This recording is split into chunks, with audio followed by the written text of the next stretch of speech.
సభా సరస్వతికి నమస్కారం.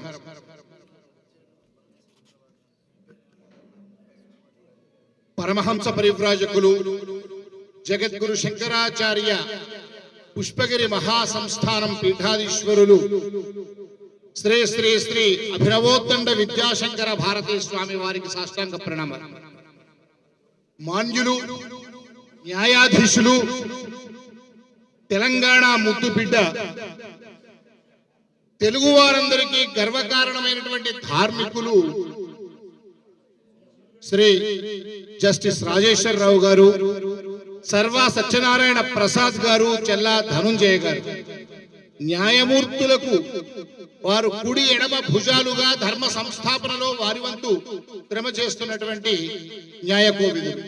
ఇంకా ఈ కార్యక్రమాన్ని 16 సంవత్సరాలుగా అత్యంత వైభవంగా, వైభవానికి మించి ధర్మనిష్టతో, ఒక సత్సంకల్పంతో, ఉన్నతాశయంతో నిర్వహిస్తున్న మా జంధ్యాల జగన్నాథ శర్మ గారు,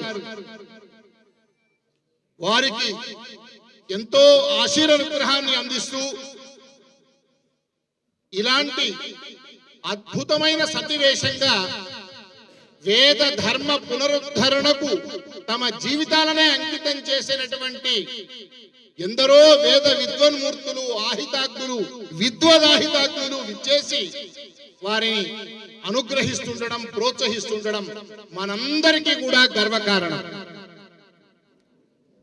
చాలా ఆనందకర విషయం ఏమంటే, గురుదేవులైనటువంటి అభినవోత్తండ విద్యాశంకర భారతీ స్వామి వారితో పాటుగా సనాతన ధర్మ పరివ్యాప్తం కోసం దేశంలో అహరహం కృషి చేసి వేలాది మంది సైన్యాన్ని తయారు చేసిన సద్గురు శివానందమూర్తి గురుదేవుల అనుగ్రహం కూడా వారికి ఎల్లవేళలా ఉంది.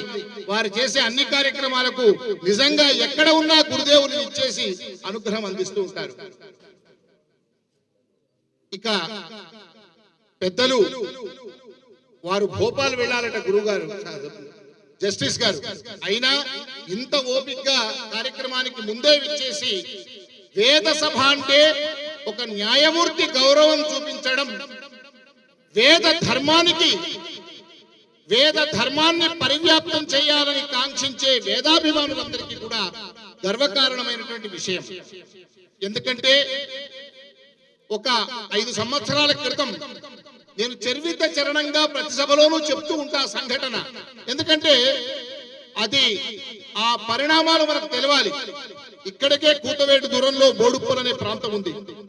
ఆ బోడుప్పల్ ప్రాంతంలో ఒక కాలనీ, ఆ కాలనీలో విద్యారణ్య వేద పాఠశాల అని ఒక 2 విద్వన్మూర్తులు కలిపి ఆ వేద పాఠశాలను నిర్వహిస్తున్న తరుణంలో ఆ కాలనీకి సంబంధించిన ఒక వ్యక్తి అహంకారంతో, మదంతో వేదం మాకు కర్ణ కఠోరంగా ఉంది, ఉదయం నుంచి రాత్రి దాకా మీ వేదం వల్ల మాకు ఇబ్బంది అవుతుందని ఆ వేద పాఠశాల నిర్వాహకులను చాలా అవమానకరంగా, అమానుషంగా దుర్భాషలాడిన తరుణంలో మనమంతా ఏకమయ్యాం. వేద ధర్మ పరిరక్షణోద్యమాన్ని చూపించి 1000 మందిని, ఏ దుర్మార్గుడైతే ఆ వేద ధర్మానికి వ్యతిరేకంగా మాట్లాడాడో అతనికి గుణపాఠం వచ్చేలా 1000 మంది వేద పండితులందరము అక్కడికి వెళ్ళి అతనికి గుణపాఠం చెప్పాము. అది ఒక చారిత్రక సంఘటన. ఇవాళ ఆ పరిణామం వల్ల 2 అద్భుతమైన వేద పాఠశాలలు అయ్యాయి. ఒకటి కీసరలో, ఇంకొకటి అక్కడ మహేశ్వరం మండలం చిప్పరపల్లిలో. ఒక ఆయన సీతారాం ఘనపాటి గారు, ఇంకొక ఆయన శశిభూషణ సోమయాజి గారు. అద్భుతమైన 2 వేద పాఠశాలలు. ఒక దాంట్లో 125 మంది విద్యార్థులు ఉంటే ఇవాళ ఇంకొక దాంట్లో 100 దాకా విద్యార్థులు ఉన్నారు. కేదార్ ఘనపాటి గారు ఇక్కడే ఉన్నారు. వారికి కూడా తెలుసు ఈ సంఘటనలన్నీ కూడా. వారు ప్రత్యక్ష అందరం ఉన్నందరికీ, ఇక్కడ ఉన్న వాళ్ళందరికీ కూడా కేబిఎం వారందరికీ తెలుసు. ఎందుకంటే మీరంతా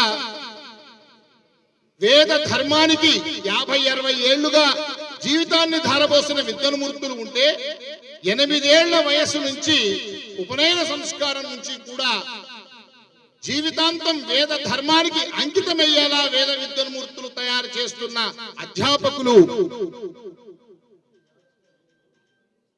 2 నిమిషాలు పూర్తి చేస్తారు. అలాంటి వాళ్ళు ఉన్నారు కనుక మీ అందరికీ వేద ధర్మాన్ని రక్షించడానికి మాబోటి కార్యకర్తలను కూడా వెంట ఉండాలని, అందుకే మా జీవితాలన్నీ కూడా మీరందరూ పల్లకీలో ఉంటే మీ ధర్మాన్ని పరివ్యాప్తం చేసి కాపాడే రక్షకులుగా మేము, బోయిలుగా మేము ఉంటూ మీ అందరి సేవలో ఉండడమే కాదు, జీవితాంతం వేద ధర్మ పరిరక్షణ కోసం ఎన్ని అడ్డంకులు వచ్చినా, ఎన్ని అవాంతరాలు వచ్చినా జగద్గురువుల అనుగ్రహంతో, ఆశీర్ అనుగ్రహంతో, పెద్దలందరి అనుగ్రహంతో, న్యాయాధీశులటువంటి సహకారంతో వేద ధర్మ పరిరక్షణ కోసం మేమంతా కృషి చేస్తామని, ఇలాంటి వేద సభలు వాడవాడలా ప్రతి చోట విలసిల్లుతూ వేద పునర్వైభవం మరింత పరివ్యాప్తం చెందాలని, అందుకు అన్ని విధాల ఆ భగవంతుడు జగద్గురువులు అనుగ్రహించాలని, అదే మార్గంలో దర్శనం అనే ఆధ్యాత్మిక పత్రికను 20 సంవత్సరాలుగా నిర్వహిస్తూ ప్రతి సంవత్సరం ఒక గురుదేవులకు గురు వందనమని, ఒక ఆధ్యాత్మికవేత్తకు గురు సత్కారమని 20 ఏళ్లుగా నిర్వహిస్తూ అనేక వేద సభలను కూడా యథోచితంగా నిర్వహిస్తూ అనేక కార్యక్రమాల్లో దర్శనం కూడా భాగస్వామ్యం అవుతోంది. ఇది కూడా ఆచంద్ర తారార్థం ఈ ధార్మిక ప్రస్థానం ముందుకు సాగేలా మీరందరూ అనుగ్రహించి మీ సేవలో మేము మరింత పునరంకితం ధర్మనిష్టతో ముందుకు వెళ్ళేలా అనుగ్రహించాలని కోరుతూ, నాకు యోగ్యత ఉందో లేదో తెలియదు కానీ నాకు 30 ఏళ్లుగా చాలా ఆత్మీయ మిత్రులు, సహోదరులు జద్యాల జగన్నాథ శాస్త్రి గారు సత్కారం అంటే ఇది సేవకు సత్కారం గాని ఈ శరీరానికి కాదని వారికి విజ్ఞప్తి చేసి, ఇదేదైనా ఉంటే ఆ సేవకే చెందుతుందని కోరుకుంటూ, ఇంతటి వేద విద్వన్మూర్తుల సమక్షంలో ఈ సత్కారం ఓ జాతీయ స్థాయి, అంతర్జాతీయ పురస్కారాల కన్నా గొప్పదిగా భావిస్తూ ఆ భాగ్యాన్ని కలిగినందుకు జీవితాంతం గుర్తుంచుకుంటానని చెప్పుకుంటూ గురుదేవులకు మరోమారు సాష్టాంగ ప్రణామాలు అర్పిస్తూ మరిన్ని మంచి కార్యక్రమాలు ముందుకు నడిపించేలా, ముందుకు తీసుకువెళ్లేలా అనుగ్రహించాలని కోరుతూ స్వస్తి.